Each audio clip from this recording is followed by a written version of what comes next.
5 साल के अंदर 2 करोड़ बच्चों का भविष्य बर्बाद हुआ है पेपर लीक से। हमारा मेजर डिमांड है नीट एग्जाम को कैंसिल करके फिर से कंटेस्ट करिए। क्यों बोल तो सैंटिटी ऑफ द एग्जाम नहीं, प्रोटेस्ट सिर्फ पॉलिटिकल मोटिव से नहीं है।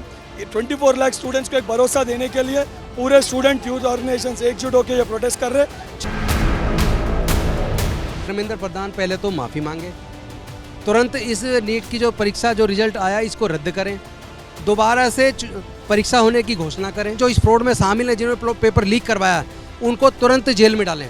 बिना सरकारी हस्तक्षेप के इतना बड़ा घोटाला पेपर लीक में नीट में नहीं हो सकता है।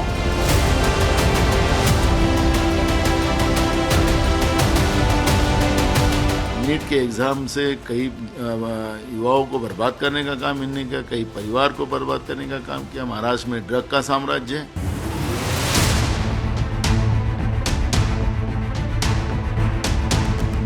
दो दिन पहले अभी हमको एक लड़का आके बता रहा था पेपर लीक हुआ है। जो बच्चे रात दिन अपना हाड़ गला के पढ़ाई कर रहे हैं, उनका पेपर लीक हो गया, उसकी चिंता नहीं है। पटियाल का नंबर 1 परीक्षण आज भी नीट की परीक्षा ही है। यह खबर नहीं, पटियाल के लिए एक कमिटमेंट है। कल मैंने देश के शिक्षा मंत्री पर सवाल खड़ा किया था, आज मैं परीक्षा कराने वाली संस्था एनटीए यानी नेशनल टेस्टिंग एजेंसी का इलाज करूंगा। बच्चों की आवाज को ना सुनने वाले इस एनटीए के बारे में मुझे अंदर की कई बातें पता चली। पटियाल को पेपर लीक के आरोपियों की मार्कशीट भी मिल गई है। यह सब आपको दिखाऊंगा और साथ ही समझाऊंगा भी। नीट मामले में सड़क से लेकर सुप्रीम कोर्ट तक आज क्या क्या हुआ, सुप्रीम कोर्ट की सुनवाई में एनटीए को आज क्यों डांट पड़ी, पेपर लीक को रोक नहीं पाने वाली बिहार पुलिस और बिहार की सरकार अब अगला क्या कदम उठाने वाली है, ये सारे सवाल परीक्षण के केंद्र में रहेंगे। आपको ये स्पष्ट कर देना चाहता हूं मैं आज कि एक एक चीज सिलसिलेवार तरीके से दिखाएंगे आपको। नीट का एग्जाम क्लियर करके कैंडिडेट डॉक्टर बनता है, डॉक्टर बनने के बाद बीमार का इलाज करता है, लेकिन एग्जाम धांधली का आरोप लगने के बाद सवाल यह खड़ा हुआ है कि क्या एनटीए को भी इलाज की जरूरत पड़ गई है। डॉक्टर बन के मरीजों का इलाज बाद में, लेकिन डॉक्टर बनाने वाले और उसका टेस्ट लेने वालों का इलाज पहले करने की जरूरत है या नहीं? क्योंकि अगर वक्त रहते इलाज हो गया तो भविष्य में पेपर लीक वाले कीटाणु देश को बीमार नहीं कर पाएंगे। एनटीए हर जगह अपनी ईमानदारी का सर्टिफिकेट बांट रहा है, लेकिन पटियाल नेशनल टेस्टिंग एजेंसी से यह पूछना चाहता है कि क्या उसका ईमानदारी वाला सर्टिफिकेट भी जाली है। आज आपको काफी कुछ बताना है, बहुत कुछ बताना है। सबसे पहले नंबर गेम के 4 किरदार देख लीजिए आप। पहली तस्वीर में पेपर लीक के आरोपियों की मार्कशीट है। यह वही मार्कशीट है जिन्होंने नीट का पेपर एग्जाम से एक दिन पहले रात भर में ही याद कर लिया था, फिर भी नंबर गेम में फेल हो गए। दूसरी तस्वीर जो है वो एनटीए की है, वही नेशनल टेस्टिंग एजेंसी है ये, जिसने सुप्रीम कोर्ट में जब आज एनटीए की कॉपी को जांचा तो एनटीए भी सुप्रीम कोर्ट के नंबर गेम में फेल हो गया। तीसरी तस्वीर में नीट परीक्षा धांधली के नाम पर नंबर बनाने वाले नेता हैं। यह वो प्रजाति है जिसे जब भी नंबर बनाने का कोई मौका मिलता है तो बैनर पोस्टर लेकर मैदान में उतर जाते हैं। और चौथी तस्वीर में नीट के बेचारे वो कैंडिडेट्स हैं जिन्होंने साल भर पढ़ाई की, एग्जाम दिया, लेकिन नकल माफिया के चलते आज सड़कों पर नंबर की लड़ाई लड़ रहे हैं। यानी सब कुछ नंबर गेम के लिए हो रहा है, किरदार चाहे कोई भी हो। नीट का पर्चा लीक हुआ, बिहार पुलिस की जांच में यह कंफर्म हो चुका है। इस बीच दिल्ली से लेकर हैदराबाद तक री नीट के एग्जाम को लेकर मांग भी उठ रही है, धरने प्रदर्शन भी हो रहे हैं। दिल्ली में आम आदमी पार्टी नीट पर नंबर बनाने में जुटी है, तो उधर हैदराबाद में बीआरएस के स्टूडेंट विंग ने तेलंगाना राजभवन के सामने जमकर प्रोटेस्ट किया। पॉलिटिकल गेम है, मौका चाहिए होता है। 24 जून के संसद सत्र शुरू होने वाला है, ये आप सब जानते हैं। इसीलिए आम आदमी पार्टी ने नीट धांधली मामले को संसद तक ले जाने का मन बनाया है। मतलब साफ है, सड़क पर चल रहे संग्राम के बाद संसद में भी नीट धांधली का शोर होना ही होना है। लेकिन सबसे बड़ा सवाल यहां यह है कि क्या 24 लाख छात्रों को नीट काउंसलिंग होने से पहले इंसाफ मिलेगा या नहीं मिलेगा? सुप्रीम कोर्ट में इस मामले की अगली सुनवाई 8 जुलाई को है। आप पहले आम आदमी पार्टी के नेताओं को सुन लीजिए, उसके बाद यह परीक्षण करेंगे कि एनटीए को सुप्रीम कोर्ट से आखिरकार आज फटकार क्यों लगी। सड़क पे आवाज उठाई है, अब सदन में आवाज उठाएंगे। कल पूरे देश में प्रदर्शन कर रहे हैं इस बात को लेके, और मैं ये मानता हूं कि ये नीट का एग्ज़ाम बहुत बड़ा घोटाला है। ये रद्द भी होना चाहिए एग्ज़ाम, और जो लोग इसमें दोषी हैं उनको सख्त से सख्त सजा मिलनी चाहिए। जिनकी सरकार में घोटाला हुआ है, जिन लोगों ने घोटाले को प्रायोजित किया है, वो कैसे मानेंगे कि घोटाला किया है उन्होंने? जिन्होंने पेपर लीक कराया है वो कैसे मान जाएंगे कि उन्होंने पेपर लीक कराया है, भ्रष्टाचार किया है? वो तो नहीं मानेंगे ना। ये तो आवाज़ हम लोगों को लगानी पड़ेगी, एग्ज़ाम रद्द होना चाहिए। अगर इतने बड़े विश्वसनीय प्रतिष्ठित मेडिकल के एग्ज़ाम में धांधली होगी, गड़बड़ी होगी, तो देश का भविष्य क्या होगा? और उनके बच्चे क्यों मेहनत करें? अगर 50 लाख रुपए दे के क्वेश्चन पेपर ही मिल जाता है तो उनके बच्चे मेहनत करेंगे तो डॉक्टर कब बनेंगे? तो आज हम लोग इसलिए बैठे हैं कि केंद्र सरकार इसके ऊपर सुप्रीम कोर्ट मॉनिटर्ड जांच कराए। सुप्रीम कोर्ट ही सब कुछ क्यों करेगा देश के अंदर? सरकार क्यों है? सरकार इसके ऊपर फैसला ले और इसके ऊपर ठोस कदम उठाए। एनटीए बेशक पेपर लीक की बात से पल्ला झाड़ रहा है, लेकिन सुप्रीम कोर्ट में आज सुनवाई के दौरान एनटीए को जमकर फटकार लगी। चलिए अब आपको सुप्रीम कोर्ट की 10 बड़ी बातें बता देता हूं कि आज कार्रवाई के दौरान हुआ क्या। सुप्रीम कोर्ट ने एनटीए से साफ कह दिया कि अगर कहीं कोई गड़बड़ी हुई है तो उसको देखना जरूरी है कि यह गड़बड़ किस तरह की हुई है। सुप्रीम कोर्ट ने यह भी कहा कि अगर 0.001% भी, यानी अगर 1% भी कहीं पर कोई खामी पाई गई तो हम उससे सख्ती से निपटेंगे, क्योंकि ये छात्रों की मेहनत का सवाल है। हमें इसका एहसास है कि उन्होंने कैसे तैयारी की होगी, ये सुप्रीम कोर्ट के जजेज ने कहा। सुप्रीम कोर्ट ने एनटीए से यह भी कहा है कि स्टूडेंट्स की शिकायत नजरअंदाज ना की जाए। अगर एग्जाम में कोई गलती हुई है तो उसे स्वीकार कर सुधारा जाए। सुप्रीम कोर्ट ने सख्त टिप्पणी करते हुए यह कहा, अगर कोई फ्रॉड के जरिए डॉक्टर बन जाता है तो कल्पना कीजिए कि क्या हो सकता है उसमें, समाज और सिस्टम के लिए यह कितना बड़ा खतरा है। कोर्ट ने यह भी कहा कि हम उम्मीद करते हैं कि आप वक्त रहते उचित कार्रवाई करेंगे। सुनवाई के दौरान एनटीए की निष्पक्षता पर भी सवाल उठे। कोर्ट ने कहा कि एक एजेंसी से उम्मीद यह की जाती है कि वो निष्पक्ष नजर आए, यानी एनटीए को कटघरे में खड़ा किया जा चुका है। सुप्रीम कोर्ट ने बाकी याचिकाओं पर भी एनटीए को नोटिस जारी कर दिया है, क्योंकि बहुत सारे केस दाखिल हो रहे थे, उन सबको इकट्ठा कर दिया गया है और नोटिस इशू कर दिया गया है। इस पूरे मामले पर अब सुनवाई अगले महीने 8 तारीख को होगी, यानी 8 जुलाई को होगी। एनटीए को चेतावनी दी गई है। हम बहुत सेटिस्फाइड हैं आज की हियरिंग के लिए, और कोर्ट ने ये भी कहा है उनके वकीलों को आप असिस्ट कीजिए कोर्ट को। ऐसा नहीं कि एनटीए क्लाइंट है, it is ultimately public body. इसको रिस्पॉन्सिबल रहना है स्टूडेंट्स के प्रति, नेशन के प्रति, क्योंकि उनकी हेल्थ का सवाल है। और अगर 0.001% भी ऐसा है कि कुछ फ्रॉड हुआ है तो इन्वेस्टिगेट करके आपको नेक्स्ट डेट ऑफ हियरिंग में असिस्ट करना है। अब आपको नीट पेपर लीक मामले का सबसे दिलचस्प पहलू बताता हूं, वो बिहार से जुड़ा हुआ है। पुलिस रिकॉर्ड के मुताबिक जिन अभ्यर्थियों को नीट एग्जाम से एक दिन पहले पेपर लीक कर आंसर रटवा दिए गए थे, उनकी मार्कशीट अब एबीपी न्यूज के हाथ लग गई है। दिलचस्प बात यह भी है कि रात भर रट्टाफिकेशन के बावजूद कुछ आरोपी एग्जाम में अच्छे अंक हासिल नहीं कर पाए। आयुष राज इन्हीं आरोपियों में से एक है और बिहार पुलिस ने उसे गिरफ्तार किया था। आयुष को नीट एग्जाम में 720 में से 300 अंक मिले हैं और उसकी रैंकिंग कितनी है? 6,18,195। पेपर लीक का दूसरा आरोपी कैंडिडेट शिवनंदन कुमार है। इसके 720 में से 483 अंक हैं और रैंक मिला है उसको 2,34,767। तीसरे कैंडिडेट अभिषेक कुमार है, उन्हें 720 में से 581 नंबर मिले हैं और रैंक है 1,03,234। ये तीनों वही कैंडिडेट हैं जिनको नीट क्वालिफाई कराने का ठेका नीतीश और अमित कुमार को दिया गया था। और इन सबके पीछे कौन था? पेपर लीक मामले का मास्टरमाइंड सिकंदर यादवेंदु। अब ये सारे जेल में हैं। पटना नीट पेपर लीक मामले का mastermind Sikandar Yadavendu junior engineer था। पेपर लीक कराने के मामले में सिकंदर ने कैसे अपने सरकारी रसूख का इस्तेमाल किया, इसका एक और बड़ा सबूत एबीपी न्यूज के हाथ लग गया आज। असल में हुआ क्या, सिकंदर ने कैंडिडेट अनुराग और उसकी मां रीना कुमारी को नीट परीक्षा से एक दिन पहले यानी 4 मई को पटना एयरपोर्ट के सामने NHAI यानी national highway authority of India के सरकारी गेस्ट हाउस में रुकवाया था।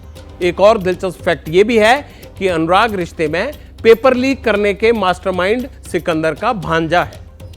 बड़ा सवाल यहां यह भी है कि आखिर किस मंत्री की सिफारिश पर अनुराग को NHAI गेस्ट हाउस में ठहराया गया था। इसकी तहकीकात चल रही है कि उसने वहां कमरा कैसे ले लिया। एबीपी न्यूज संवाददाता शशांक की यह खोजी रिपोर्ट देखिए, काफी चीजें आपको साफ हो जाएंगी। सिकंदर ने अपने कबूलनामे में इस बात की पुष्टि की है कि 4 मई को उसने अभ्यर्थी अनुराग यादव एवं उसकी मां रीना कुमारी को इसी गेस्ट हाउस में उसने रुकवाया था। रीना कुमारी अपने बेटे अनुराग के साथ इसी गेस्ट हाउस में रुकी थी। कबूलनामे में सिकंदर ने इस बात की पुष्टि की है, जो अनुराग है वो सिकंदर का भांजा है। तो देखिए, ये सरकारी गेस्ट हाउस में इन लोगों को बाकायदा रुकवाया गया। सरकार के नाक के नीचे परीक्षा माफिया ने बड़ा खेल खेला है। देखिए, हम आपको रजिस्टर की कॉपी दिखा रहे हैं। देखिए, ये रजिस्टर की कॉपी है, उसमें एंट्री बाकायदा किया गया है। अनुराग यादव जो है 12:40 पर अपनी माता के साथ आया था इस गेस्ट हाउस में। 4 मई की तारीख थी, तारीख भी जो है ऊपर यहाँ पे नोट है। बता दें, रात तक अनुराग यादव यहीं पर था अपनी माँ के साथ। उसकी माँ रात में यहीं रुकी और अनुराग जो है यहाँ से जो है पटना के खेमनी चक में प्ले स्कूल में गया था और वहीं पर उसको और अन्य अभ्यर्थियों को प्रश्न पत्र और उत्तर दिया गया और रात भर उत्तर रटवाया गया था। आज पब्लिक इंटरेस्ट में कई खुलासे हो रहे हैं। अब पटियाल आपको एक ऐसी जानकारी देने जा रहा है जो एनटीए के लिए बड़ा सिरदर्द बनने जा रही है।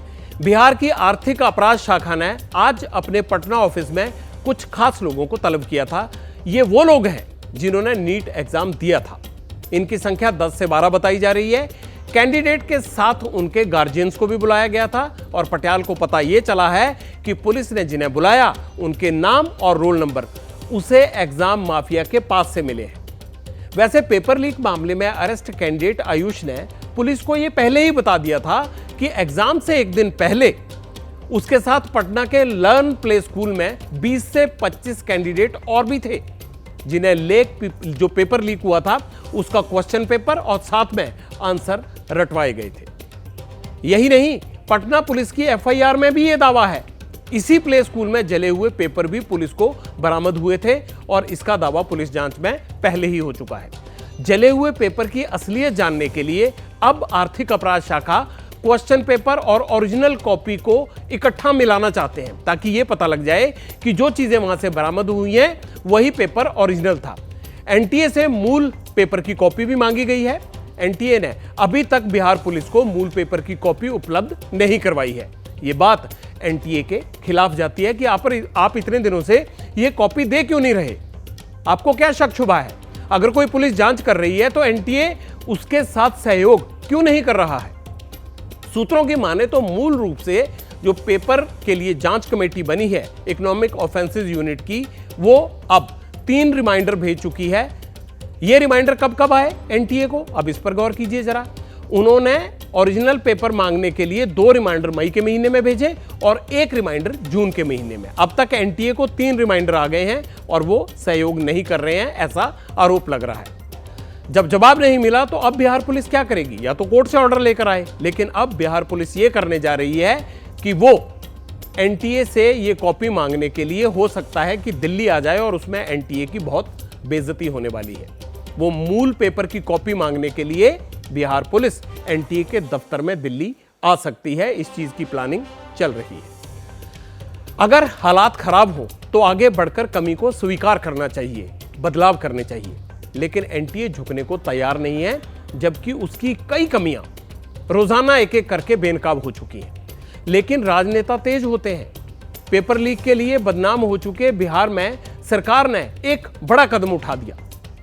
क्या किया बिहार सरकार ने? बिहार सरकार ने पेपर लीक पर कानून बनाने की तैयारी कर ली है।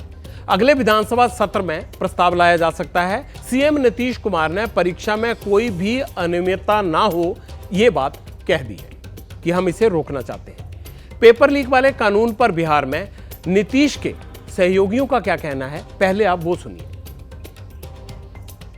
सरकार के पास आएगी, सरकार कड़ी कार्रवाई करेगी, निश्चित तौर पर कार्रवाई करेगी। बिहार में तो हम लोग इस पर कानून भी आदरणीय मुख्यमंत्री के नेतृत्व में नीट के जो लोग भी इस तरह के प्रश्न पत्र लीक मामले में है, सब पे कार्रवाई करने का निर्देश दिया।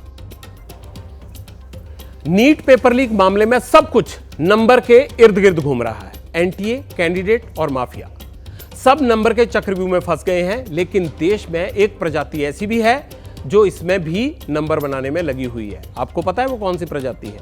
पॉलिटिकल। रायबरेली में सांसद राहुल गांधी हैं और उन्होंने पीएम मोदी पर इसको लेकर डायरेक्ट हमला बोला है। राहुल ने एक्स पर क्या लिखा? कहते हैं, नीट परीक्षा में 24 लाख से अधिक छात्रों ने भविष्य के साथ उनके खिलवाड़ हो रहा है। नरेंद्र मोदी हमेशा की तरह मौन धारण किए हुए हैं, ये राहुल गांधी लिख रहे हैं। बिहार, गुजरात और हरियाणा में हुई गिरफ्तारियों से यह साफ हो चुका है कि परीक्षा में योजनाबद्ध तरीके से संगठित भ्रष्टाचार हुआ है और ये बीजेपी शासित राज्य पेपर लीक का एपिसेंटर बन चुके हैं। यहां एक सवाल राहुल गांधी से भी पूछना बनता है। आजादी के बाद से देश में बरसों साल उनकी सरकार रही है, उनकी पार्टी की सरकार रही है। वो देश में ईमानदारी से परीक्षा करवाने का एक सिस्टम क्यों नहीं बनवा पाई? ज्ञान बांटने वालों में बिहार के प्रशांत किशोर भी हैं। प्रशांत किशोर पोल मैनेजर हैं, फीस लेकर राजनीतिक दलों का इलेक्शन मैनेज करते हैं। कई राज्यों में इनकी सफल रणनीति से जो पार्टी जीती उसने सरकार भी बनाई। बिहार की जेडीयू में भी वो नेता रहे हैं। चाहते तो सरकार बनाने वाले दल को ये सलाह देते कि कैसे ईमानदारी से परीक्षा करवाई जा सकती है, या इस तरह से ईमानदारी से परीक्षा करवाने का ये फार्मूला है। लीक प्रूफ एग्जाम सिस्टम बनवाते, लेकिन वो तो किया नहीं। शायद उसकी फीस नहीं मिलती होगी, लेकिन अब मुफ्त में सलाह जरूर बांट रहे हैं। 2 दिन पहले अभी हमको एक लड़का आके बता रहा था पेपर लीक हुआ है। जो बच्चे रात दिन अपना हाड़ गला के पढ़ाई कर रहे हैं, उनका पेपर लीक हो गया, उसकी चिंता नहीं है। पढ़े लिखे लड़के बॉम्बे में, दिल्ली में जाकर मजदूरी कर रहे हैं। 9वां फेल 10वां फेल नेता का लड़का यहाँ बिहार में राज कर रहा है, और वो हम लोग को ज्ञान दे रहा है कि हमको बैठा दो फिर से तो हम सबको नौकरी दे देंगे। नौकरी चाहिए कि अधिकार चाहिए? नौकरी चाहिए कि राज चाहिए? नौकरी नहीं चाहिए, हम लोग को राज चाहिए, राज चाहिए। सरकारी सिस्टम कैसे अपने ही लूप होल्स को छिपाने के लिए मशक्कत करता है, एनटीए इसका जीता जागता सबूत है। नीट पेपर लीक हुआ, 1.5 महीने तक नेशनल टेस्टिंग एजेंसी ये मानने को ही तैयार नहीं थी। तमाम तरह की थ्योरीज एनटीए ने देश के सामने रख दी, लेकिन आज सुप्रीम कोर्ट की फटकार के बाद शायद एनटीए का इलाज हो जाए और देश में फर्जी डॉक्टर की बाढ़ आने से शायद बच जाए। शिक्षा मंत्री धर्मेंद्र प्रधान कह चुके हैं कि एनटीए में सुधार की जरूरत है। जानकारी सामने आ रही है कि शिक्षा मंत्रालय ने सुधारों की तरफ कदम बढ़ाना शुरू भी कर दिया है। अब ये शायद बहुत जरूरी भी हो गया है।